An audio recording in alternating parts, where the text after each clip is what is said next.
إن الحمد لله نحمده ونستعينه ونستغفره ونعوذ بالله من شرور أنفسنا ومن سيئات أعمالنا من يهده الله فلا مضل له ومن يضلل فلا هادي له وأشهد أن لا إله إلا الله وحده لا شريك له وأشهد أن محمدا عبده ورسوله أما بعد فإن أصدق الحديث كتاب الله وخير الهدي هدي محمد صلى الله عليه وسلم وشر الأمور محدثاتها وكل محدثة بدعة وكل بدعة ضلالة وكل ضلالة في النار يا أيها الذين آمنوا اتقوا الله حق تقاته ولا تموتن إلا وأنتم مسلمون يا أيها الناس اتقوا ربكم الذي خلقكم من نفس واحدة وخلق منها زوجها وبث منهما رجالا كثيرا ونساء واتقوا الله الذي تساءلون به والأرحام إن الله كان عليكم رقيبا يا أيها الذين آمنوا اتقوا الله وقولوا قولا سديدا يصلح لكم أعمالكم ويغفر لكم ذنوبكم ومن يطع الله ورسوله فقد فاز فوزا عظيما أما بعد حياكم الله mes très chers frères et sœurs. Aujourd'hui, le mercredi 1er Dhul Hijjah du mois 1441 de l'Hégire, correspondant au 22 juillet 2020.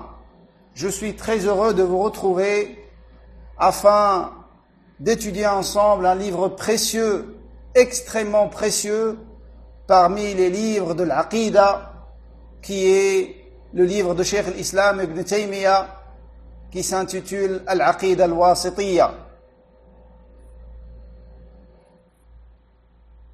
Et ce livre, nous allons l'étudier avec un commentaire extrêmement simple, un commentaire d'un très très grand savant qui s'appelle Cheikh al-Allama Faisal bin Abd al-Aziz al-Mubarak, rahimahullah. Cheikh Faisal, rahimahullah, est un contemporain de Cheikh Abdurrahman al-Sa'di, rahimahullah, le très grand savant également. C'est son contemporain, ils sont décédés dans la même année. Ils avaient des échanges entre eux. Donc c'est un très grand savant, et son commentaire, c'est le premier commentaire qui a été écrit. Et peu de temps après lui, Cheikh Abdurrahman bin Sa'di a écrit un commentaire également sur cet épître de la croyance islamique qui est l'Aqida al-Wasitiyya. Avant de commencer dans le vif du sujet, j'aimerais rappeler à ma personne ainsi qu'à mes frères, avant de parler du livre et de son auteur et de son commentateur, je voulais vous faire un rappel sur ces jours dans lesquels on est actuellement, les premiers jours du mois sacré de Dhul Hijjah, un des 4 mois sacrés dans le calendrier de l'Hégire, le mois de Dhul Hijjah, dans lequel se déroule le pilier du pèlerinage. Et dans ce mois, en particulier les 10 premiers jours de ce mois, ce sont des jours qui sont les meilleurs jours de ce bas monde. Il n'y a pas des jours dans cette année, dans une année qui sont meilleurs que ces jours-là dans le mérite des adorations et des œuvres pieuses. Au point où le Nabi alayhi salam a dit que celui qui fait une bonne œuvre dans ces jours-là aura une récompense supérieure à celui qui combat dans le sentier d'Allah. Et il n'a fait exception que d'une seule catégorie de combat dans le sentier d'Allah, qui est le cas de l'homme qui sort pour Allah, sincèrement, et qui combat conformément à une sunna et qui sort avec ses biens, sa personne, sa monture, et il ne revient de rien de tout cela. Il n'y a que cette catégorie qui est supérieure. Sinon, toutes les œuvres pratiquées pendant ces jours sont meilleures que toutes les autres œuvres pratiquées dans les autres jours de l'année, excepté cette catégorie de jihad. C'est pour ça, je vous invite tous, ainsi qu'à ma personne, en premier, de faire notre maximum pendant ces jours et de multiplier les adorations et de choisir, parce qu'on ne peut pas tout faire, de choisir les meilleures des adorations. Parmi les meilleures des adorations, c'est la demande de science. Également, parmi les meilleures adorations qu'on puisse pratiquer pendant ces jours, c'est dhikr, de manière générale. Et en particulier, dhikr qui est lié à ces jours, aux 13 premiers jours du mois de Dhul Hijjah, de faire takbir, et de faire tahlil, et de faire tahmid, avec une des formules rapportées, comme de dire Allahu Akbar, la ilaha illallah, wallahu akbar, walillahi alhamd. Et de dire la ilaha illallah, et de dire alhamdulillah, et de dire Allahu Akbar, et de répéter ça partout que tu sois. Partout que tu sois. C'est une sunna pendant les 13 premiers jours. Et à partir du jour de Arafat, après la prière de Subh, il y a une autre sunna de dhikr qui se rajoute, qui est de faire ce takbir directement après la prière obligatoire, jusqu'au Asr du 13e jour. Également, lire le Coran, et le lire avec méditation, et faire les efforts pour comprendre, en prenant un tafsir, par exemple, le plus simple possible, et de mettre l'intention de vouloir pratiquer ce que tu lis dans le livre d'Allah et dans la sunna de son prophète alayhi salatu wassalam également. Et toutes les autres adorations sont demandées. Toutes les adorations légiférées, il est demandé de les multiplier pendant ces jours-là, mais surtout celles que je viens de vous citer, et aussi le jeûne, de jeûner, parce que ça fait partie des bonnes œuvres, et surtout jeûner le 9 du mois de l'Hijjah, qui est le jour de Arafat, un jour dans lequel Allah subhanahu wa ta'ala descend dans le ciel du bas monde comme il convient à sa majesté et sa grandeur, et il pardonne à ses serviteurs, un jour dans lequel Allah affranchit ses serviteurs du feu de l'enfer, le jour dans lequel on n'a jamais vu Shaitan aussi humilié et aussi petit et aussi rabaissé que dans ce jour-là, le jour de Arafat, au point où certains savants ont dit que c'est le meilleur jour de l'année. Mais l'autre avis qui est, wallahu a'lam, l'avis le plus fort, c'est que le meilleur jour dans l'année, c'est le jour de l'Eid, le 10 de l'Hijjah.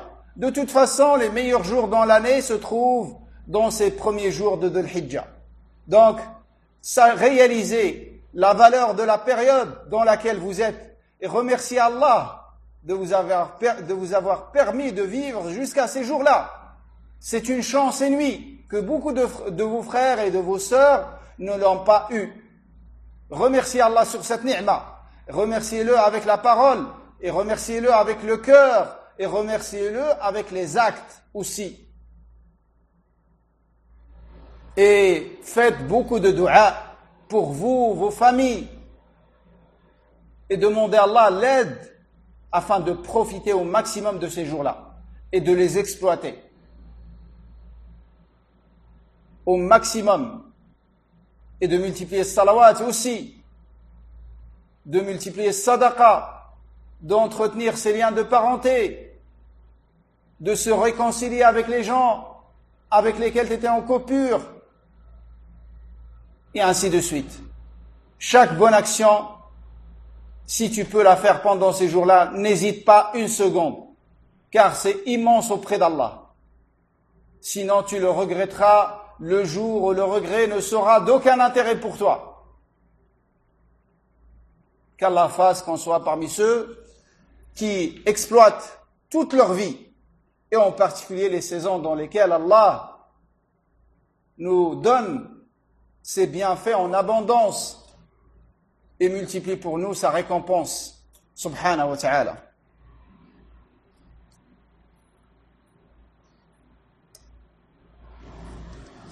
Sinon, par rapport à ce livre qui traite un sujet très important, le sujet de l'aqida, la croyance islamique, le dogme authentique, il faut savoir si Allah t'a permis de suivre les cours de l'aqida, il t'a fait aimer cela, alors que la plupart des gens se détournent de la science de manière générale, et en particulier de la science de l'aqida, sache également que c'est une ni'ma immense d'Allah sur toi.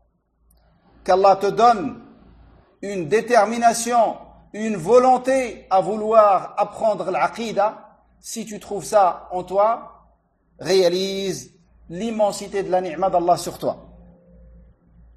Car l'apprentissage de l'aqida fait partie des plus grandes causes de la réussite et du succès dans ce bas monde et dans l'au-delà. Et également parmi les plus grandes causes de t'a sauvé dans ce bas monde et dans l'au-delà.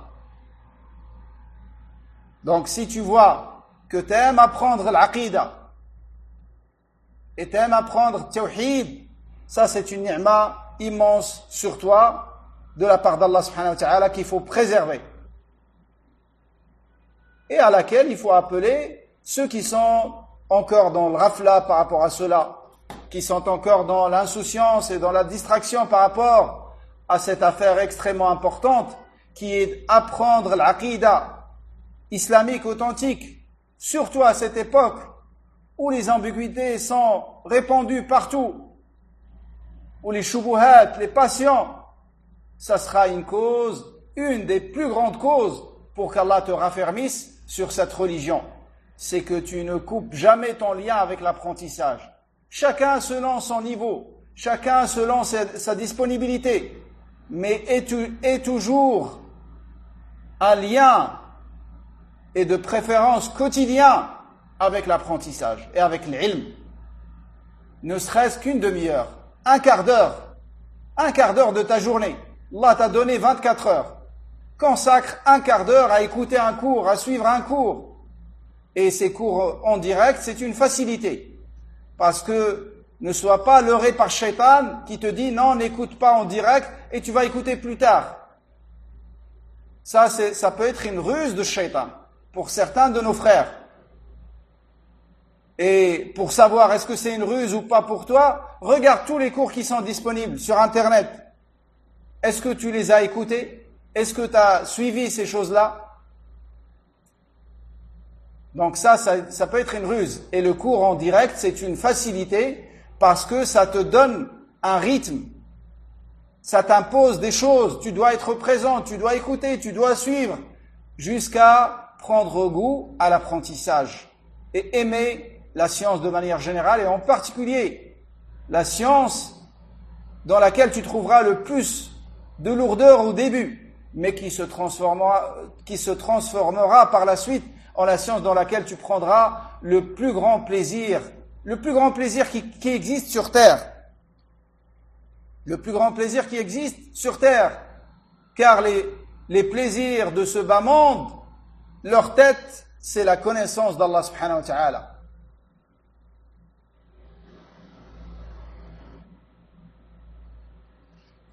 Et l'aqida, c'est la cause d'avoir un cœur sain et pur. Comme Allah Azza wa Jalla dit, يَوْمَ لَا يَنْفَعُ مَالٌ وَلَا بَنُونَ إِلَّا مَنْ أَتَى اللَّهَ بِقَلْبٍ سَلِيمٍ. Le jour où ni bien ni enfant ne seront d'aucune utilité, excepté celui qui viendra vers Allah avec un cœur sain excepté celui qui viendra vers Allah avec un cœur pur et saint.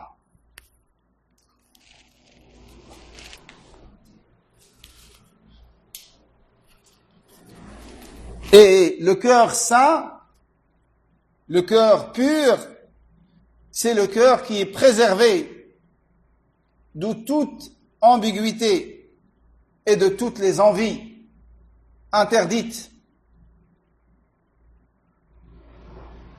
Le cœur pur et saint, c'est le cœur qui est préservé de tout ce qui empêche d'arriver vers Allah et de se rapprocher d'Allah subhanahu wa ta'ala. Ça, c'est le cœur, c'est al-qalb al-salim. Al-qalb al-salim huwa alladhi salima min kulli ash-shubuhat wa ash-shahawat. Autrement dit, le cœur saint et pur, c'est le cœur qui est préservé de toute forme d'associationnisme majeur et mineur et de toute envie de ce que Allah subhanahu wa ta'ala, innovation également, et après de toute envie qu'Allah azza wa jalla a interdit.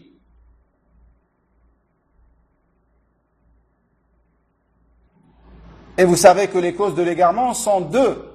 Les grandes causes de l'égarement sont deux. Comme a dit l'imam Ibn al-Qayyim. Ash-shubuhat, les ambiguïtés, et ça c'est les égarements au niveau des croyances. Et la deuxième catégorie, c'est ash-shahawat, les passions et les envies interdites.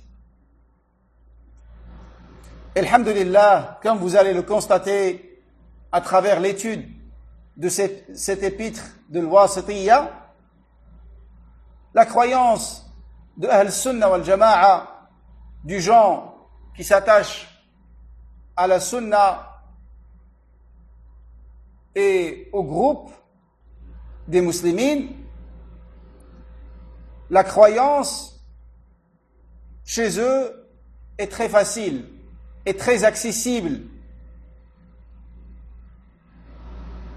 car Allah Azza wa Jal s'est adressé avec cette croyance et il l'a rendue obligatoire à toutes les catégories de cette communauté.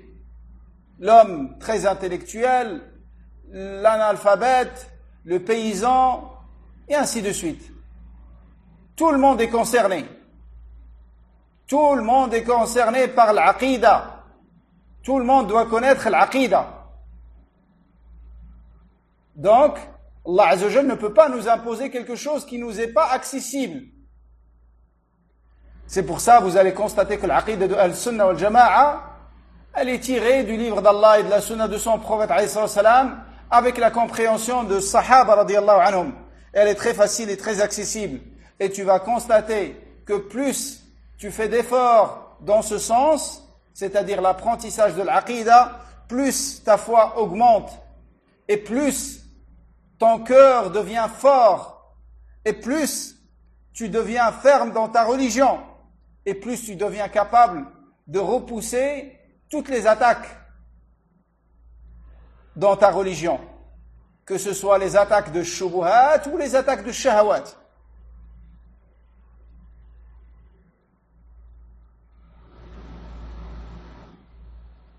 Et le plaisir que le croyant prend dans l'apprentissage de manière générale et dans l'apprentissage de l'aqida en particulier est immense. Rien ne l'égale dans ce bas monde. Surtout quand il s'agit de l'aqida, car l'aqida, c'est une science dont le sujet est la connaissance d'Allah subhanahu wa ta'ala, la connaissance de ses droits et la connaissance de ce qu'il mérite subhanahu wa ta'ala.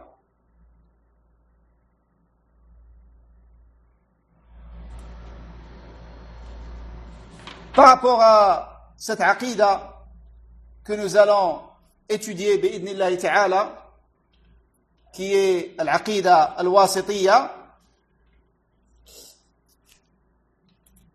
ce livre a été écrit par Cheikh l'Islam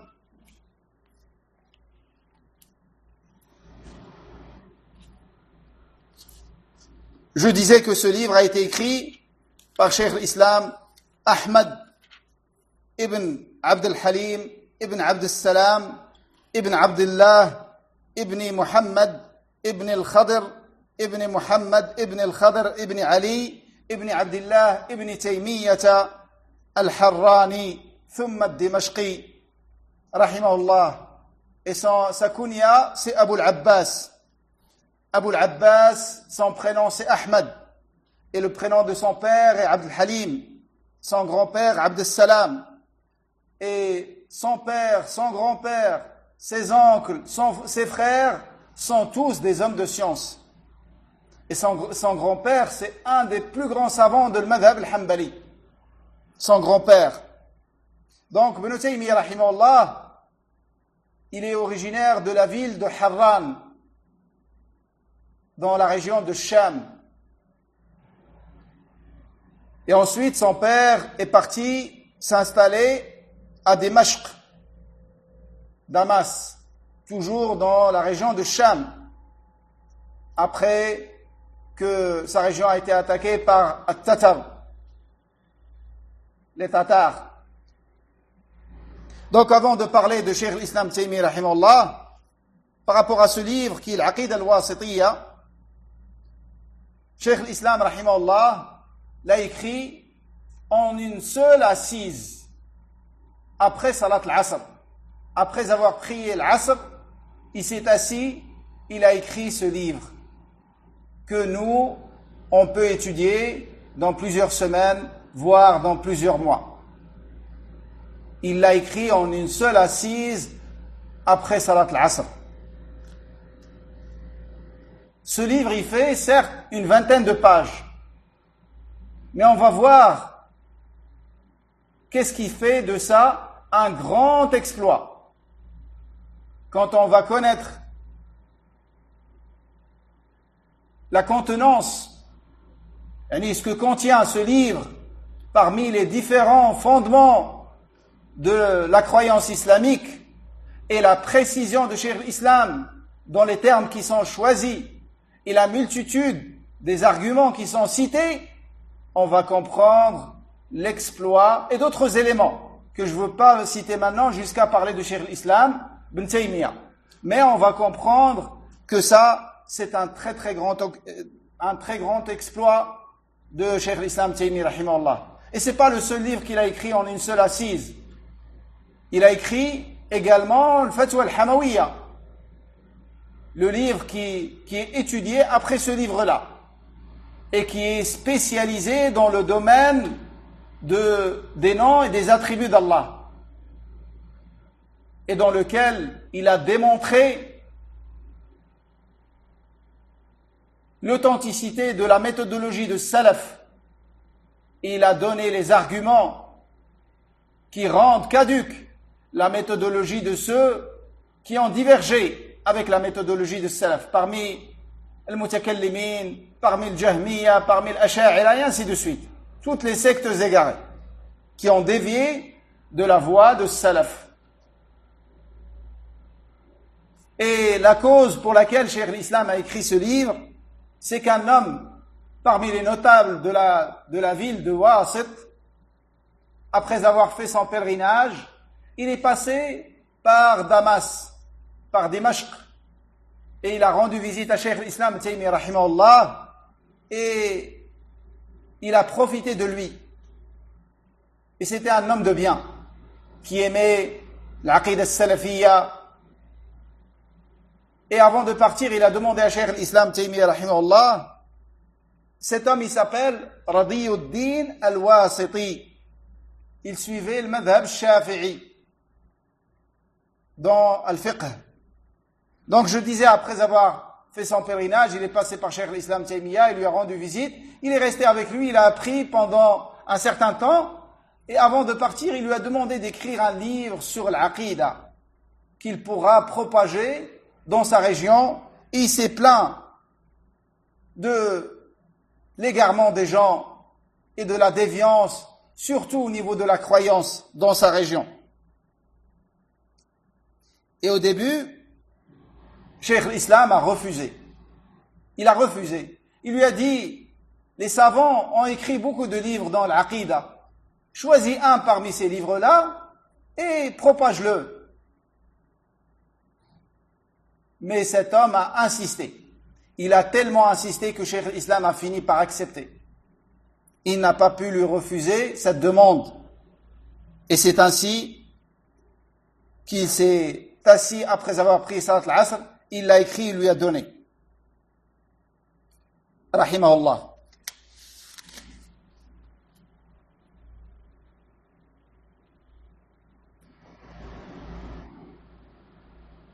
Et ce livre de l'Wasitiyya, parmi ses particularités, c'est que c'est un livre complet qui a traité le plus important de la croyance islamique. Et la plupart des sujets qui sont en lien avec l'Aqidah sont traités dans ce livre. Et il est très simple et riche en arguments dalil du livre d'Allah et de la sunna de son prophète alayhi salatu wassalam. Et il est concis.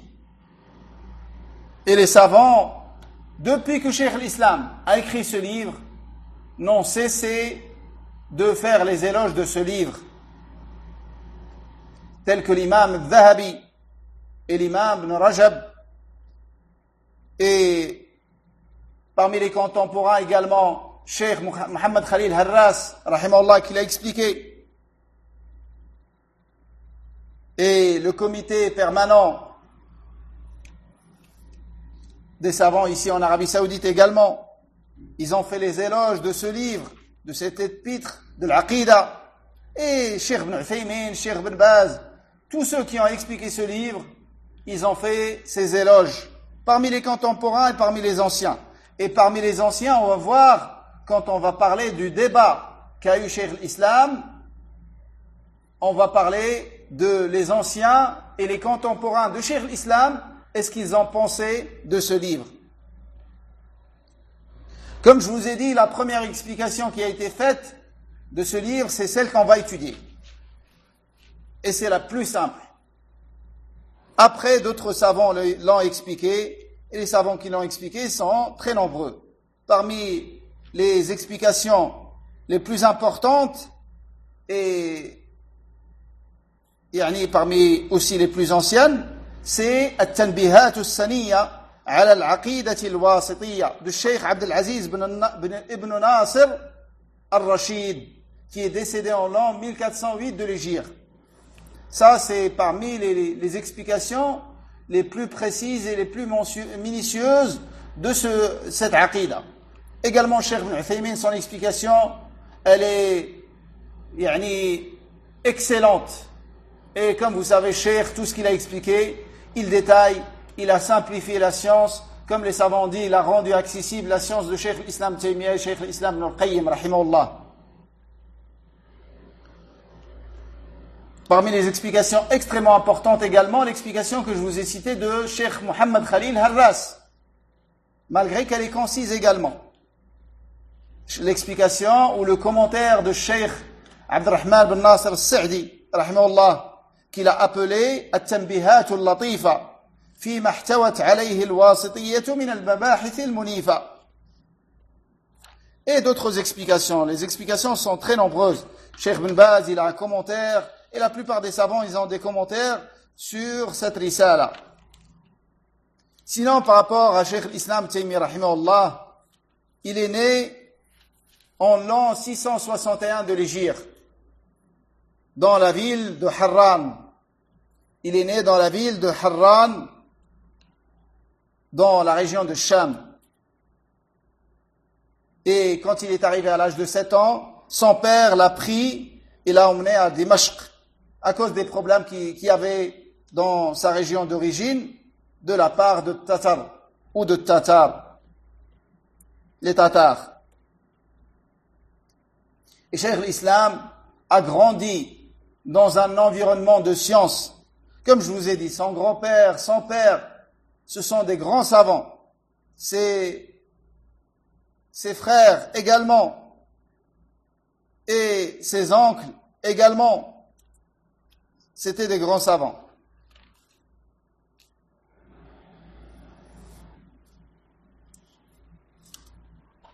Et Cheikh l'Islam, rahimahullah,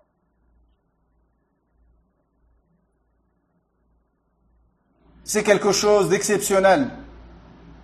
C'est quelque chose qui n'arrive pas souvent dans la vie des gens. C'est un homme, à l'âge de 17 ans, les hommes de science ont vu qu'il était habilité à faire des fatwas. À 17 ans, il faisait des fatwas déjà. Et à 20 ans, il s'est assis, il a commencé à donner des cours de science. C'est-à-dire, les étudiants se sont regroupés autour de lui. Et il a eu des cours constants, rahimahullah. Il a fait plus d'une vingtaine de livres, plus de 1000 livres. Il a écrit plus de 1000 livres, rahimahullah. Comme a dit l'imam al-Zahabi, dans plus de 500 volumes, rahimahullah. Et il a passé toute sa vie dans la science, dès son jeune âge. Il a mémorisé le Coran très jeune, il est entré dans la science très jeune également, et il a passé toute sa vie dans l'apprentissage et la propagation de la science, dans le combat, dans le sentier d'Allah, dans la défense de la sunna, avec ses livres, avec sa langue, ses cours, rahimahullah. Cheikh l'Islam Taymi, rahimahullah, c'est un exemple, c'est un modèle dans la détermination et dans le sérieux et dans l'application dans ce qu'il fait. Il ne perdait pas une seule seconde de son temps. Il exploitait tout son temps dans des choses qui le rapprochent d'Allah. Et si on parle de sa biographie, on peut faire plusieurs cours rien que sur la biographie de Cheikh l'Islam Taymi, rahimahullah. Mais je vais essayer de vous choisir des choses et d'être le plus concis possible. Cheikh l'Islam, très jeune, une fois, sa famille ont voulu faire une sortie, une balade, pour se divertir un peu. Et ils lui ont dit, afin qu'il sorte avec eux. Il était très jeune, c'était un enfant. Et Cheikh l'Islam, il n'a pas eu une enfance comme les enfants. Il n'aimait pas jouer, les choses comme ça. Il était sérieux depuis très jeune, rahimahullah. Parmi les choses qui montrent cela, c'est cette histoire de cette balade que ses parents et sa famille voulaient faire. Ils lui ont proposé. Et quand c'était le moment de sortir, ils l'ont pas trouvé. Et ils sont partis, et après le retour, comme s'ils l'ont blâmé. Pourquoi t'étais pas présent? Il leur a dit, vous êtes sortis, vous avez rien appris. Moi, j'ai appris pendant votre sortie, j'ai appris Jannatul Nazir, Rawdatul Nazir, wa Jannatul Munazir. Rawdatul Nazir, c'est un livre de Usul al-Fiqh, de l'Hanabila. C'est parmi leurs plus grands livres. Et c'est parmi les livres les plus importants chez l'Hanabila dans Usul al-Fiqh, qui a été fait par le grand savant Ibn Qudama al-Maqdisi, qui a fait la plupart des livres de al-Madhhab al-Hanbali. Il a fait Umdat al-Fiqh, il a fait il a fait Umdat al-Fiqh, il a fait le Muqni', il a fait le Mughni, il a fait le Kafi, il a fait la plupart des livres. C'est le savant de l'Madhhab. Après lui, ceux qui sont venus, ils sont restés dans le cadre de ce que lui, il a fait. Et parmi ces livres importants, ce livre qui s'appelle Rawdatul Nazir, un grand livre de fiqh, de usul fiqh, afwan. Ce livre ici, en Arabie Saoudite aujourd'hui, dans les universités, nous, on l'apprend en 4 ans. Et ceux qui se spécialisent dans usul fiqh, ils peuvent l'étudier en 2 ans. Lui, il l'a mémorisé pendant le temps de leur balade, c'est-à-dire quelques heures. Rahimahullah. Et Cheikh l'Islam, depuis qu'il a commencé à donner les cours, il s'asseyait, après avoir pris Salat Subh, il restait faire l'adhkar, et quand il terminait l'adhkar, il commençait le cours qu'il faisait après Subh, et ce cours il durait jusqu'à ce que Allah Azza wa Jal lui permet. Ça pouvait durer très longtemps, ce cours.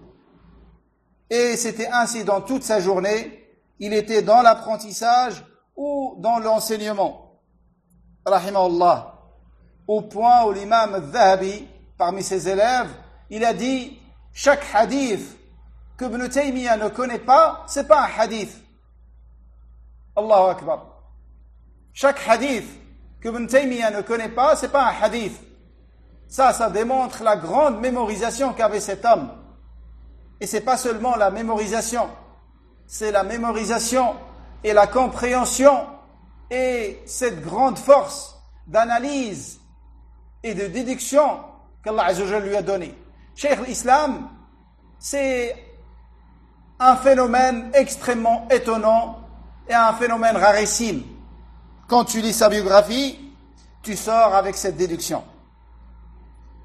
Il lisait le livre une seule fois et ça se gravait dans sa mémoire. Il lisait un livre une seule fois et après il le connaît par cœur. Entre parenthèses, certains peuvent s'étonner de cela. On connaît un exemple contemporain, sans aller jusqu'à Cheikh l'Islam. Al-Hafid Al-Hakami rahimahullah.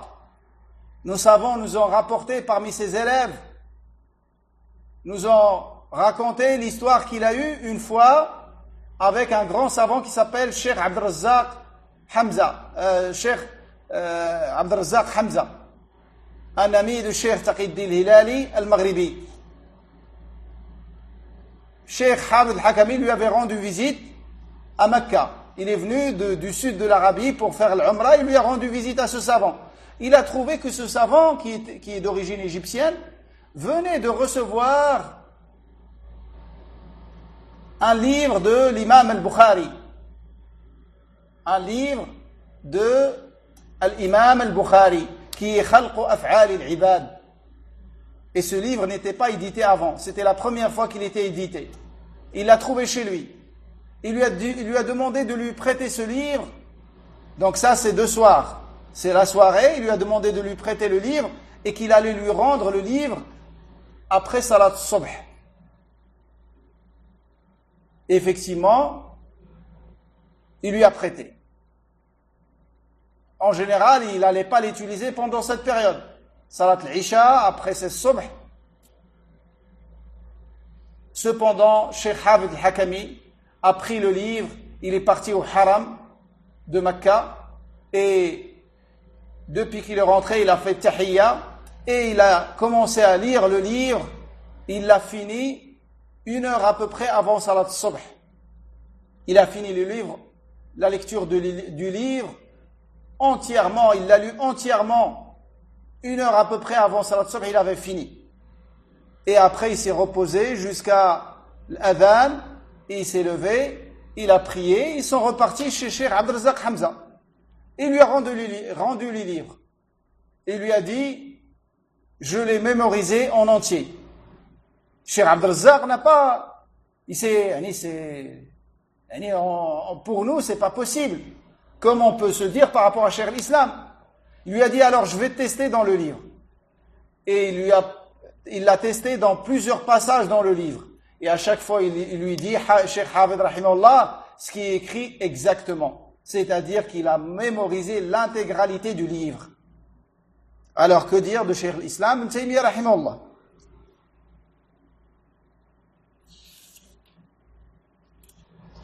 Ibn Taymiyyah rahimahullah également, c'est un exemple, est un modèle dans la grande volonté et dans la forte résolution. C'est une ardeur exceptionnelle dans la science et dans l'enseignement et dans la da'wa et dans le combat dans le sentier d'Allah également, avec la langue, avec la main et avec l'épée. Rahimahullah. Cheikh l'Islam, rahimahullah, c'est un modèle dans la générosité.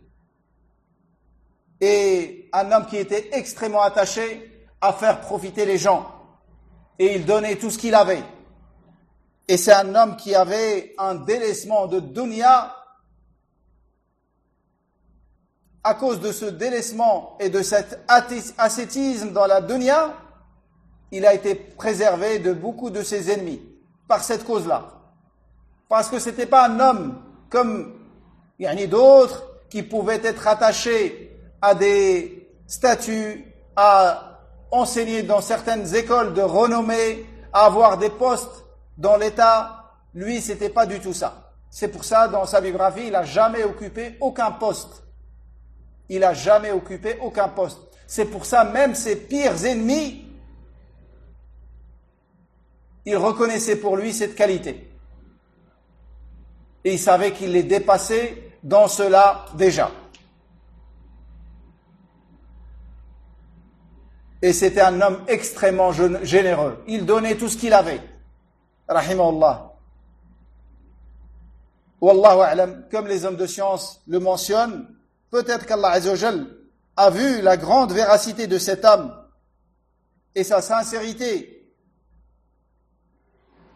et sa patience et son endurance, et il lui a permis d'atteindre le degré de l'imama dans la religion, un guide suivi dans la religion, comme lui, Cheikh l'Islam, rahimahullah. Comme Allah Azza wa Jal a dit, وَجَعَلْنَا مِنْهُمْ وَجَعَلْنَاهُمْ أَئِمَّةً يَهْدُونَ بِأَمْرِنَا لَمَّا صَبَرُوا وَكَانُوا بِآيَاتِنَا يُوقِنُونَ. Nous avons fait d'eux des imams qui guident avec nos ordres quand ils se sont montrés patients et qu'ils ont cru fermement à nos versets. Et comme il disait souvent, بالصبر واليقين تنال الإمامة في الدين. Avec l'endurance et la grande certitude, on arrive au statut de l'imama dans la religion, d'être un guide suivi. Cheikh l'Islam, rahimahullah, c'était un homme, un savant très ferme, et Allah Azza wa Jal l'a raffermi malgré les nombreuses épreuves qu'il a traversées. Il n'a jamais bougé, ni changé. Il est resté ferme sur le haqq jusqu'à rencontrer Allah subhanahu wa ta'ala, jusqu'à la dernière seconde de sa vie.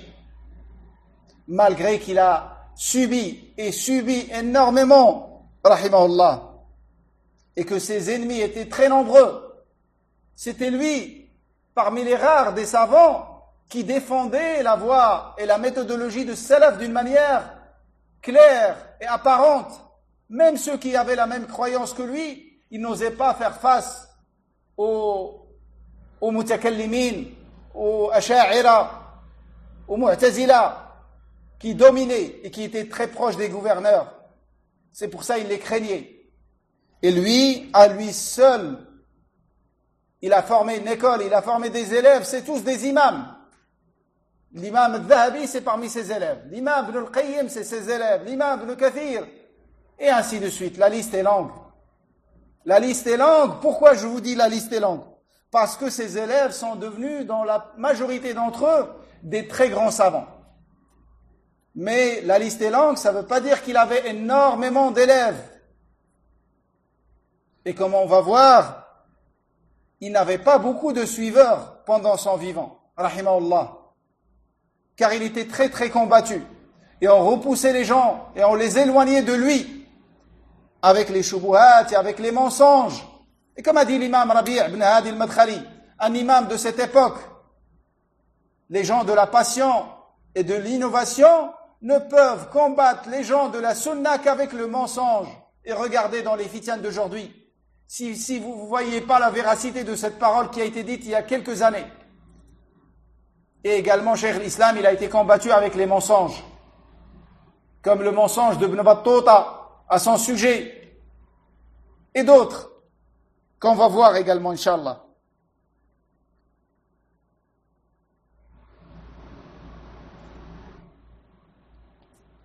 Donc, ils ont déposé des plaintes contre lui chez les gouverneurs.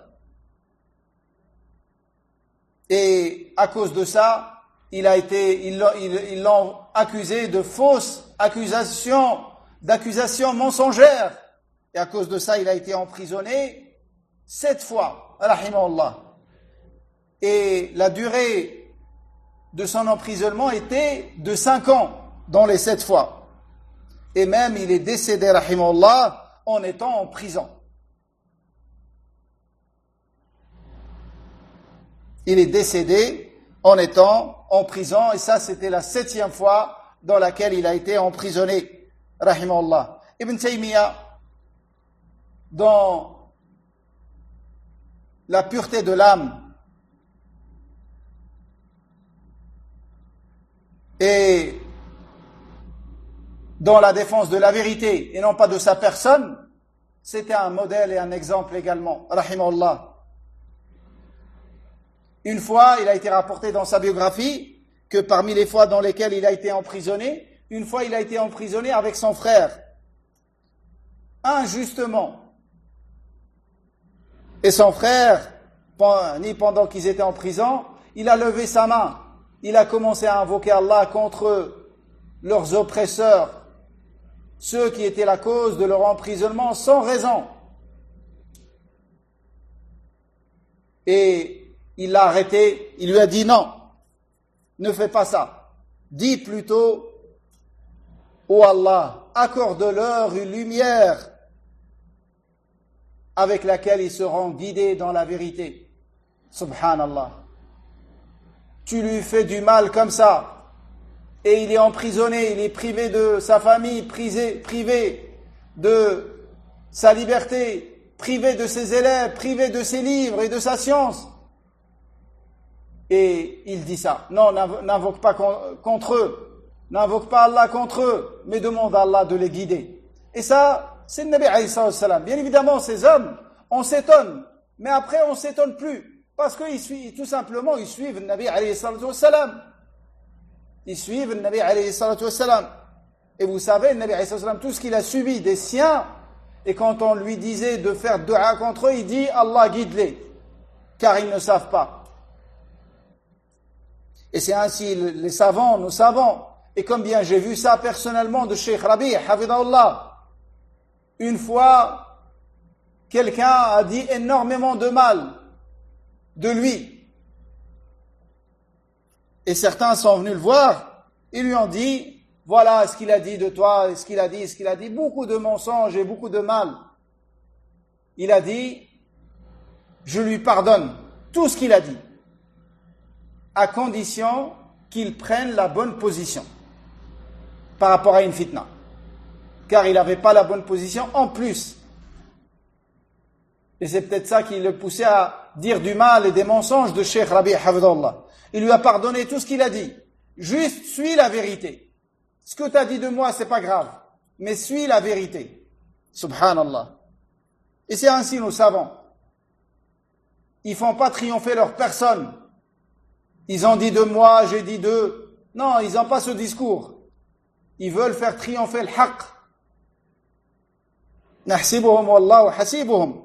Wala nuzakki ala Allahi ahada. Et une autre fois, un de ses élèves est venu lui annoncer la mort de un de ses pires ennemis. Un des hommes de science de son époque qui lui ont fait le plus de mal. Bien évidemment, les guerres qu'il y avait entre Cheikh l'Islam et ses adversaires, c'était des guerres de aqida.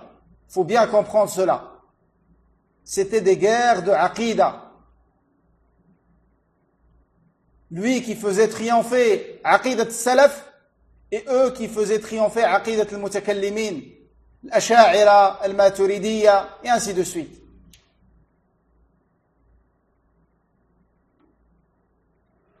Mais sinon, c'était pas un savant qui se concurrençait avec eux dans les postes et dans les choses comme ça. Le problème qu'ils avaient avec Cheikh l'Islam, c'était un problème de aqida.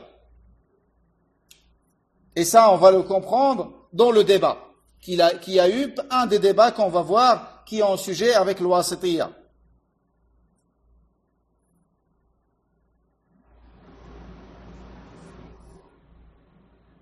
Donc je disais, un de ses élèves, il est venu lui annoncer la mort de un de ses pires ennemis. Et il l'a blâmé, fortement. Il lui a dit, qu'est-ce que tu m'annonces? La mort d'un musulman? Et ensuite il s'est levé tout de suite. Il est parti chez la famille de cet homme et il leur a dit, je serai pour vous comme un père. Je serai pour vous comme un père.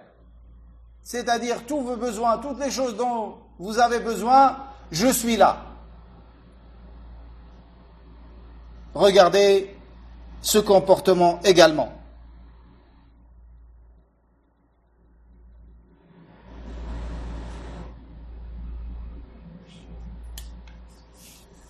Et ce que je disais de Cheikh Rabi', c'est le peu que je connais de lui.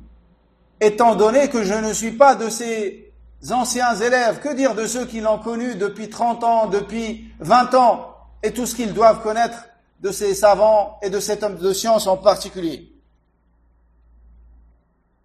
Les livres de Cheikh l'Islam Ibn Taymiyyah rahimahullah ont été propagés bien après sa mort.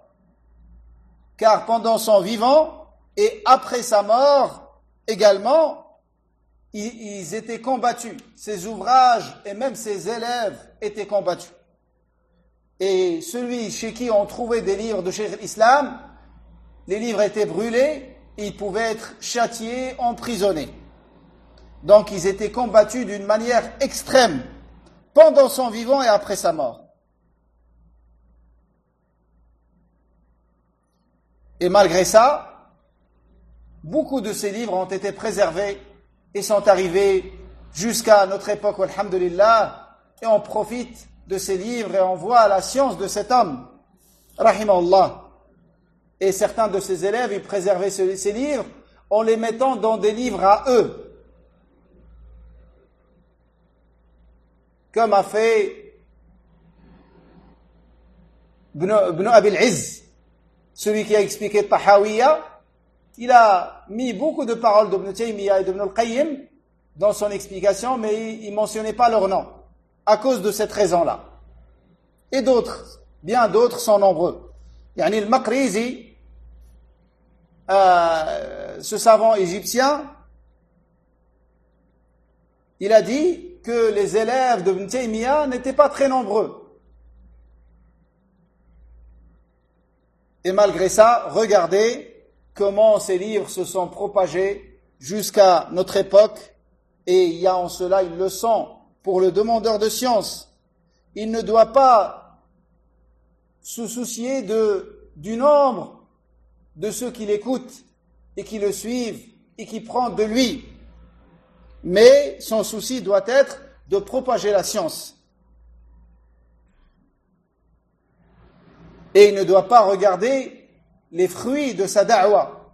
Est-ce qu'il y a beaucoup de gens, le nombre de ceux qui écoutent, est-ce que ça augmente, est-ce que ça diminue? Ça ne doit pas être un souci pour lui.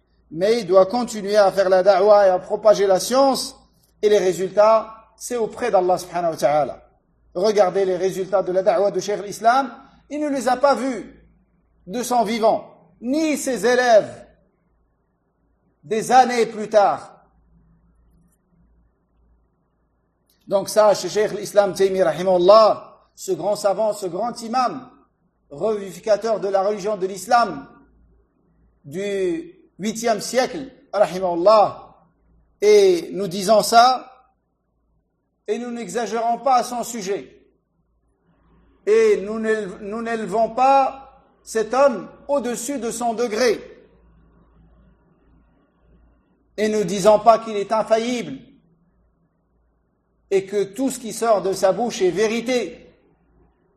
Mais c'est un grand imam qui a défendu al-haq et qui a un droit sur nous de l'aimer en Allah et de le défendre contre ceux qui le critiquent à tort et de connaître son statut, son droit. Et ça, c'est notre devoir vis-à-vis de nos savants. Ceux qui nous accusent d'exagérer au sujet de nos savants, tels que Cheikh Rabi' ou autres, c'est ça notre réponse.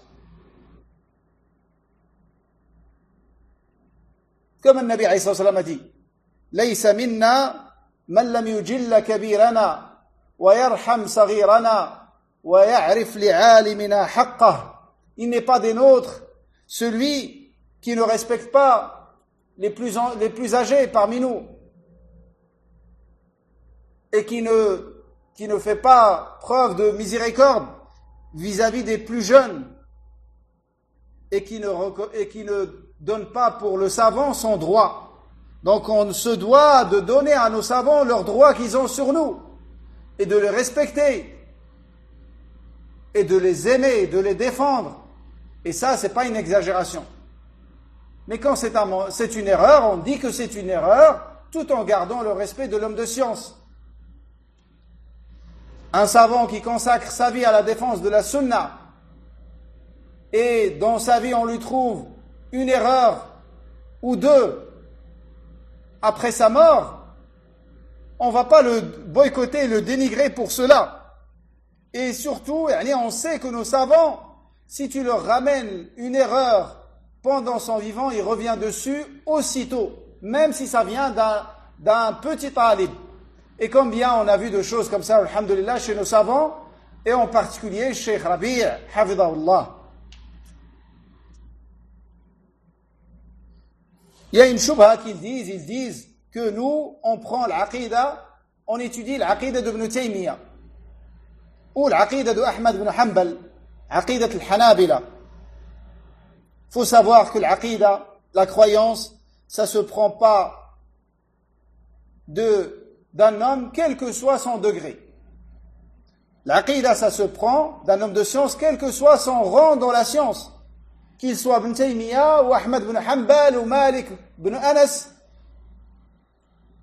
L'aqida, ça se prend du livre d'Allah et de l'authentique de la sunna de son messager, alayhi salatu wassalam, et du consensus de nos pieux prédécesseurs.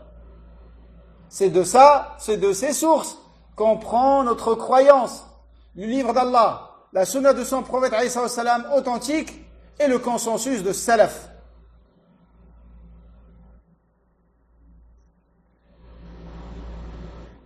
Et le savant, son rôle, il se limite à mettre en évidence la croyance authentique et de la montrer aux gens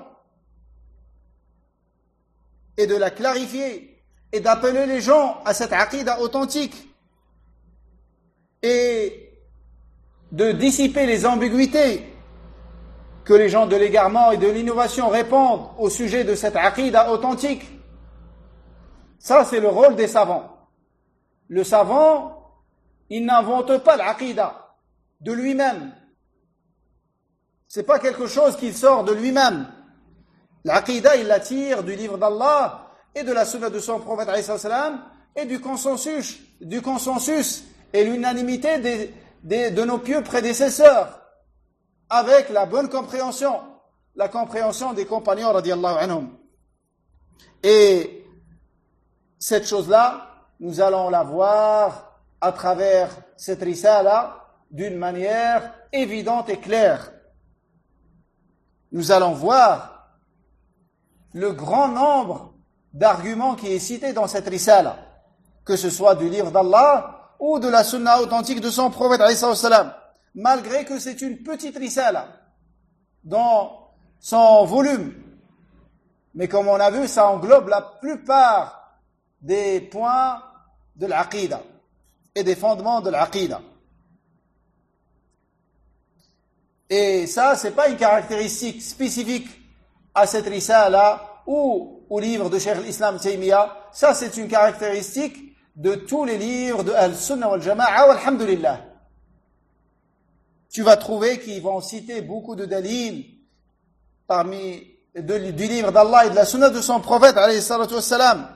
Contrairement aux gens de l'innovation et de l'égarement, ils ne citent que très peu d'arguments, et quand ils les citent, si c'est des hadiths, souvent ça va être faible, et quand c'est authentique, ils les interprètent non pas comme les compagnons les ont compris, et d'autres ils citent les arguments que pour le baraka, comme ils disent.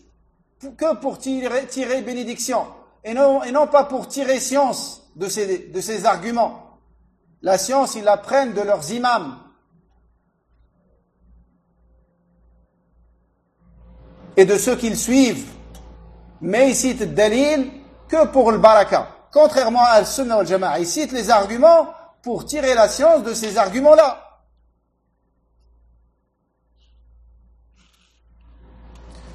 Donc, l'Aqida al-Wasitiyya, ce livre, Cheikh l'Islam l'a appelé lui-même ainsi. Dans son débat, dans lequel il a débattu des points qui ont été cités dans ce livre, il l'a appelé de cette manière al-Wasitiyya, parce qu'il a écrit un homme de Wasit, comme on a vu. Et il l'a écrit en une seule assise, après Salat al-Asr. Et Cheikh l'Islam, il avait une écriture très difficile à déchiffrer. C'est pour ça, aujourd'hui, il n'y en a pas beaucoup qui arrivent à lire l'écriture de Cheikh l'Islam, car il écrivait extrêmement vite. Il pouvait écrire en une nuit ce que quelqu'un écrit en une semaine, ou en un mois. Rahimahullah. Et dans cette risala, Cheikh l'Islam Taymi, rahimahullah, comme je vous ai dit, après l'introduction, il a parlé, dans presque la moitié du livre, il a parlé des noms et des attributs d'Allah. Donc presque la moitié du livre traite des noms et des attributs d'Allah Azza wa Jal. Et ensuite il a parlé du jour dernier, il a parlé du destin d'Allah, il a parlé de la foi et de plusieurs questions qui se rapportent à la foi. Il a parlé également de ce qu'on appelle l'asma wal ahkam, les noms et les jugements. Quand on dit les noms, c'est croyant, musulman, mécréant, associateur, polythéiste, païen, hypocrite, déviant, pervers, ça c'est les noms. Et les statuts et le jugement de ces noms-là. Quel est le jugement du mécréant? Quel est le jugement du croyant? Dans le dunya et dans l'akhira. Donc il a parlé de ce point également qui est très très important. Et il a parlé des compagnons radiallahu anhum et de leur rang extrêmement élevé. Il a parlé des gouverneurs et de leurs droits. Et ensuite il a cité plusieurs points qui sont des points complémentaires de la croyance de Al-Sunnah wal Jama'a, tels que ordonner le convenable et interdire le blâmable, le bon comportement, les différents degrés des croyants, et ainsi de suite. Donc c'est une risala, malgré qu'elle soit concise, dans laquelle Cheikh l'Islam rahimahullah a détaillé plusieurs points de l'aqida. Et celui qui étudie cette risala et étudie avec Kitab al-Tawhid, il aura acquis l'essentiel de Aqidat al-Sunnah wal Jama'a. Car Kitab al-Tawhid, le livre de l'unicité, il te permet d'acquérir la science de l'unicité d'Allah dans la divinité, ou l'unicité d'Allah dans l'adoration. C'est cette catégorie sur laquelle l'accent a été mis dans ce livre, comme on a vu quand on a fait ce livre. Et avec cette risala, tu arrives à compléter les autres points de l'aqida. Les autres points de l'aqida.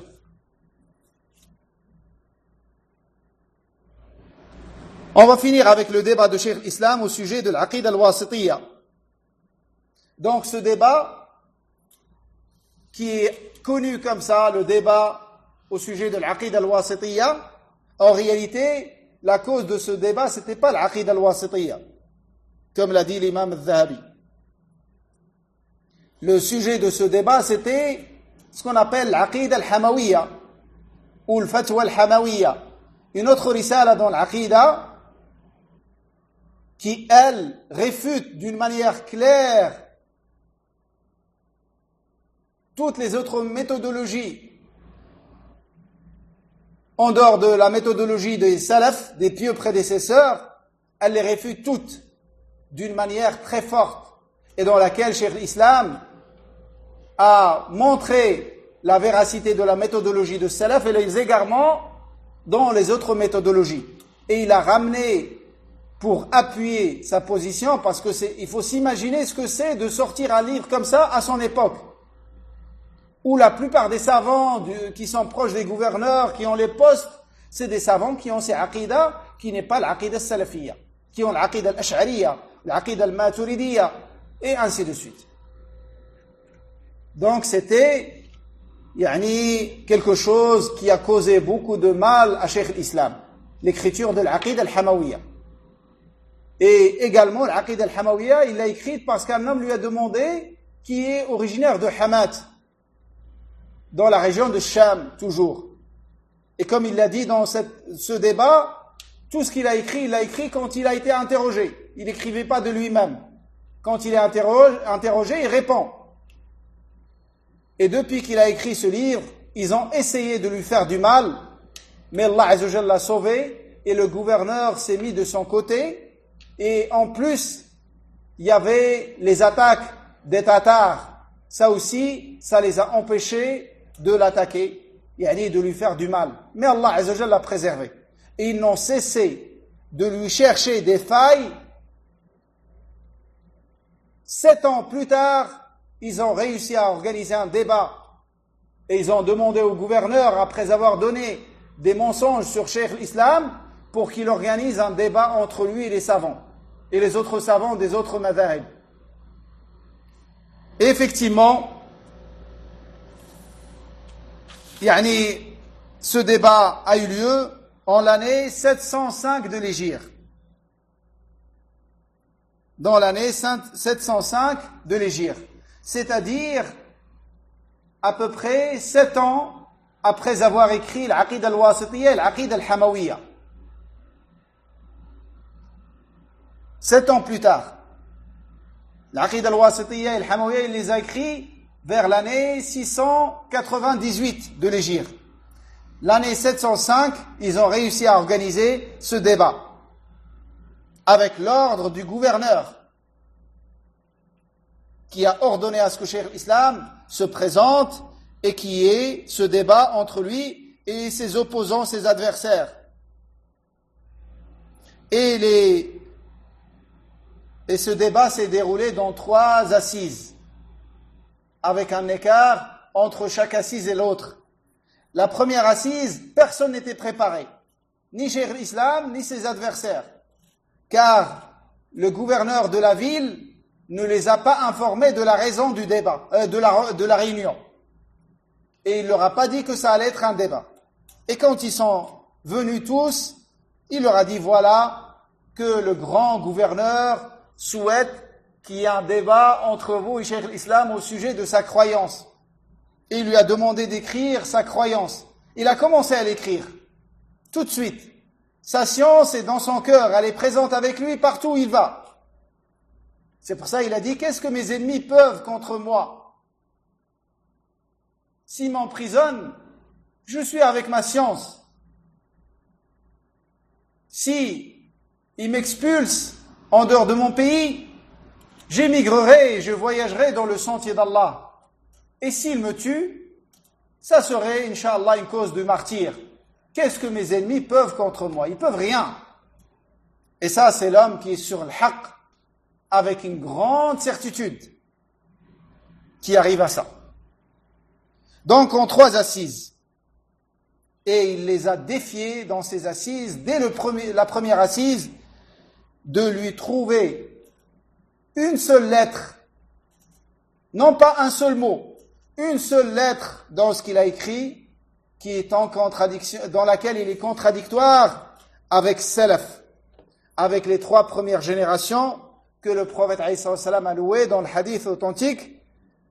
Khayrun nasi qarni, thumma alladhina yalunahum, thumma alladhina yalunahum. Les meilleurs des gens sont ma génération, les compagnons. ensuite ceux qui ont suivi, les tabi'in, et ceux qui suivent les tabi'in, les 3 premières générations de cette communauté qui sont les meilleurs.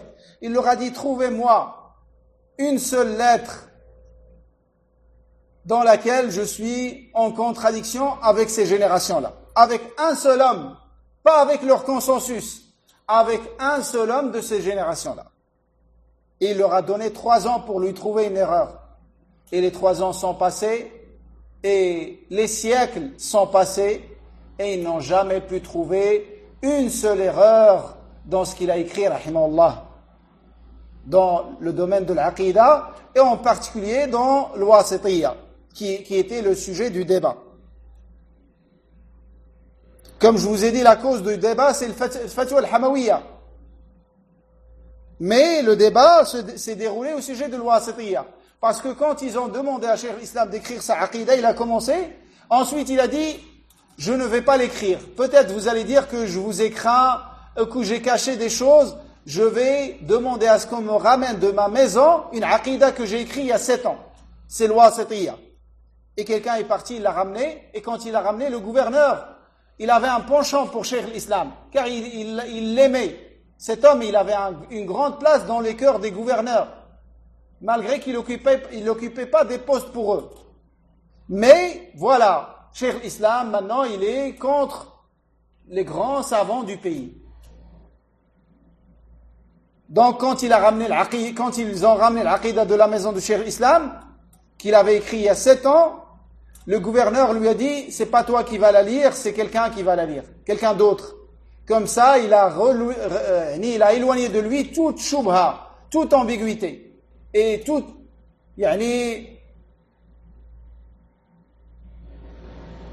on ne pouvait plus l'accuser de quoi que ce soit. Et c'est un de ses adversaires qui va lire l'aqida al-wasitiyya. Et c'est le plus grand de ses adversaires qui va la lire. Ce qu'il a été reproché à Cheikh l'Islam dans cette aqida, c'est quelques points, 4 ou 5 points. Le premier, c'est au sujet de l'istiwa, l'établissement d'Allah sur le trône. Le deuxième, c'est au sujet de l'ma'iyya. Et le troisième, c'est au sujet de l'ulu, l'élévation d'Allah au-dessus de toutes ses créatures, avec son essence.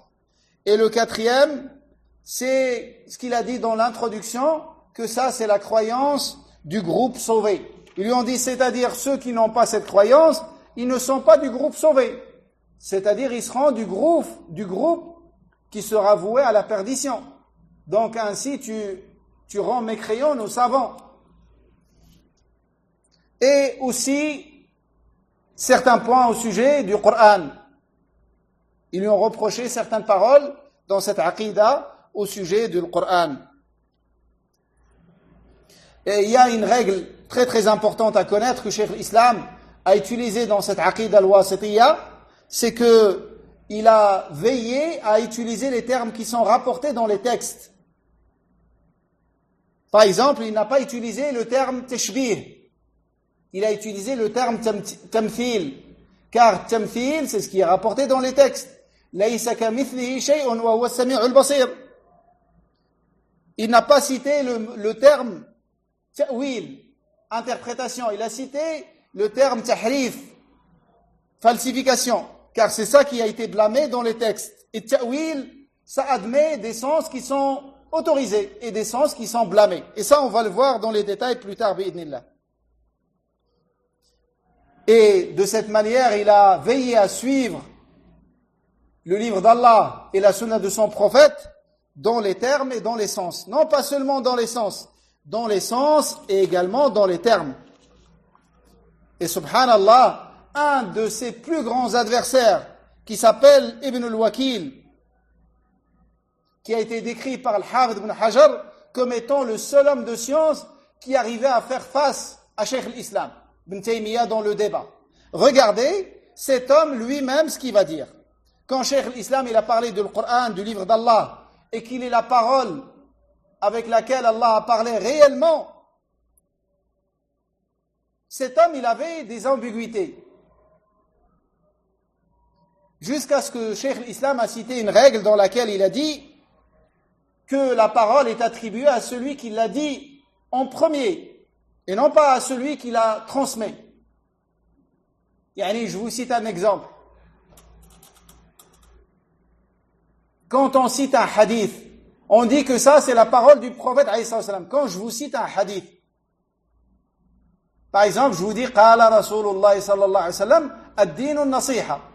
Je vous dis ça c'est la parole du prophète alayhi salam. Personne ne va me dire non, c'est pas la parole du prophète alayhi salam, c'est ta parole. Malgré que c'est moi qui vous a transmis.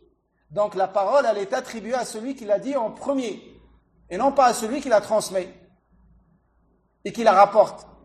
Donc il leur a cité cette règle dans ce débat. Et quand il a cité cette règle, ils étaient stupéfiés par cette règle et ça, comment elle était claire et comment elle leur a permis à ces savants de dissiper des ambiguïtés que eux-mêmes ils avaient. Et ça, il l'a avoué, ce Ibn al-Wakil, qui était le plus grand adversaire de Cheikh l'Islam, et c'était un homme extrêmement intelligent.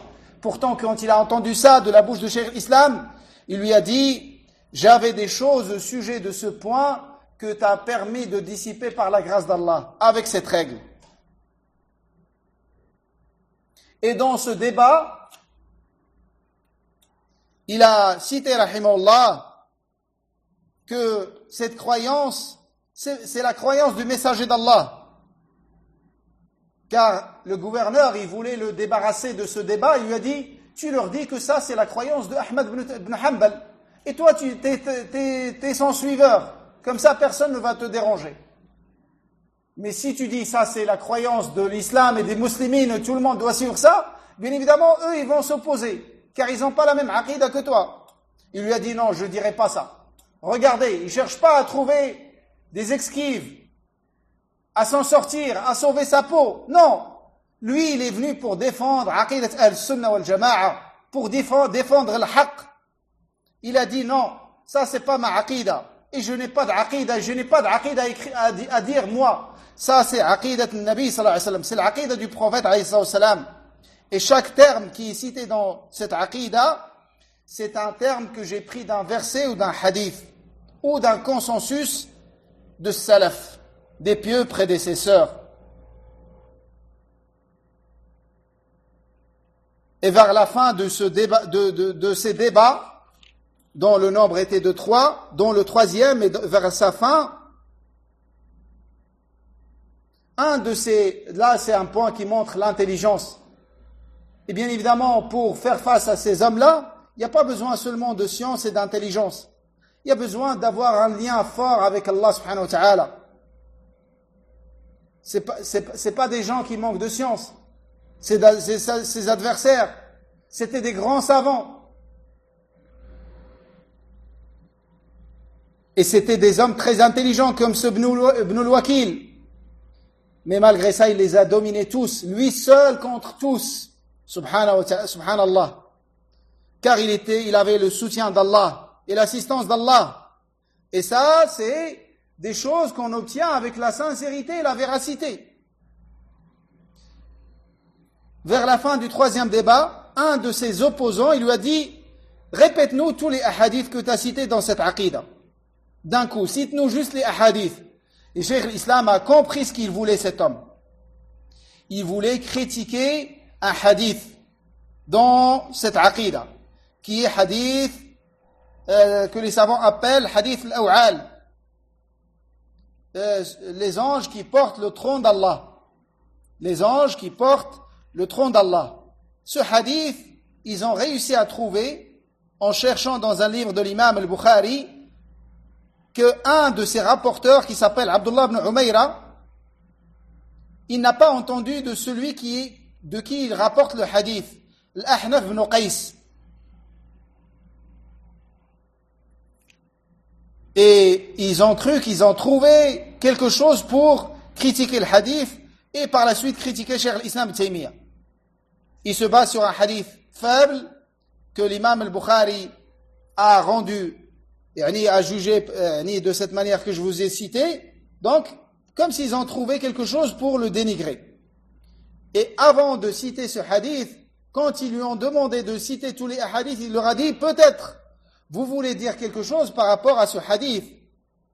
Et peut-être vous avez vu ce que l'imam al-Bukhari a dit. Ils ont dit oui, c'est ça ce qu'on voulait. Il leur a dit, alors sachez que ce hadith, il a été rapporté par l'imam des imams, Ibn Khuzayma, dans son authentique, dans lequel il a mis comme condition de ne citer qu'un hadith authentique.